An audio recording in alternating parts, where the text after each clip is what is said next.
Next, we head to Gumdale, an outer suburb of Brisbane where the blocks are a little bigger and the homes can really take advantage of that extra space.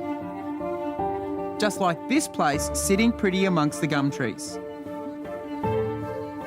I'm meeting with Con from KP Architects for a tour of this home. And if that facade is anything to go by, we're in for a real treat. Well, I've got to say, Con, this building definitely demands your attention.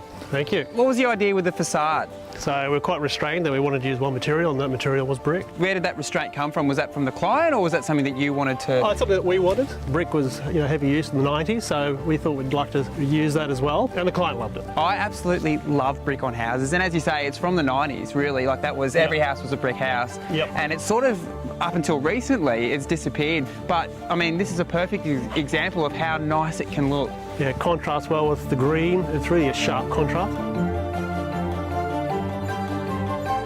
Now, this is an entry. Thanks. You like it? I love it. You've pitched the roof back into the house and it's inviting. Yep. And it funnels the light in. It essentially invites people in. Yeah, and definitely the hero of this is this brick.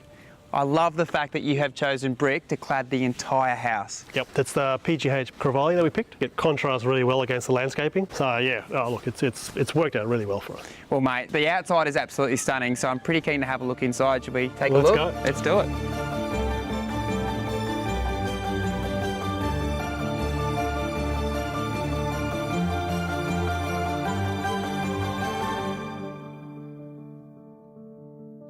There's so many points of interest in this house. I don't know where to look. You've got vaulted ceilings, you've got this amazing timber throughout the home. What's your favourite part? Well, I must admit, I think it is this space. I think the way that connects to the two courtyards. We've got we call that the winter courtyard, and then we call this the summer courtyard. So I think this probably is my favourite space. And it's quite a unique layout, isn't it? What was the thought process behind the actual layout of the rooms? Well, I wanted to get away from the typical linear plan again you see on these acreages. Most houses were quite linear, so we wanted to get away from that. We wanted to keep it single level, so we created this H plan. So essentially you've got two wings that create the sort of more the private spaces, and they get the spine through the middle, which is more the public space. And what happens is you automatically create these lovely courtyard spaces. And I guess you've got to be considerate of the environment as well when you're designing these buildings. I mean, you've got these amazing gum trees throughout the yard. How did you tackle that? To be honest, the most important part for us of the design process was actually positioning the house on the block of land.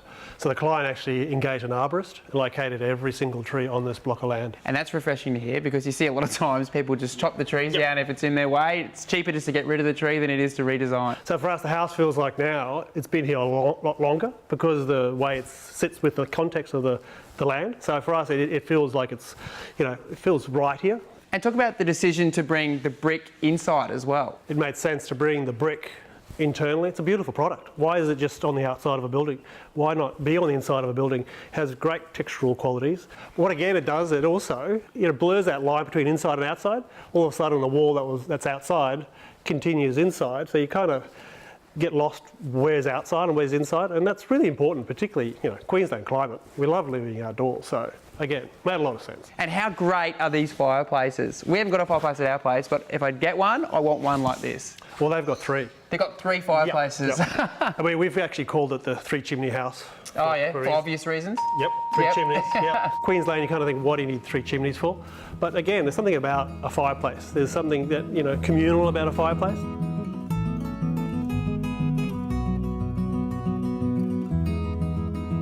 Well, mate, you've done a fantastic job. You must be so happy with the final result. We're pretty happy. Yeah, it's a great result. And do you spend a lot of time detailing? Because there's a lot of detail in this place, and obviously you expect that the craftsmanship is up to scratch. Is that something that you look at throughout your projects? Yeah, pretty important for us. It's what gives that house that extra bit of layering, that extra little bit of detail. Just reinforces the house, and it's how it connects back to the actual envelope of the building as well. And obviously part of the design brief was the little studio at the back. I love that studio. You've got terrazzo floor, and you've used the same brickwork. It's great. He does a lot of ceramics, and it's separated from the house with a little courtyard space, which, again, is that H plan. It's almost like a little village back there.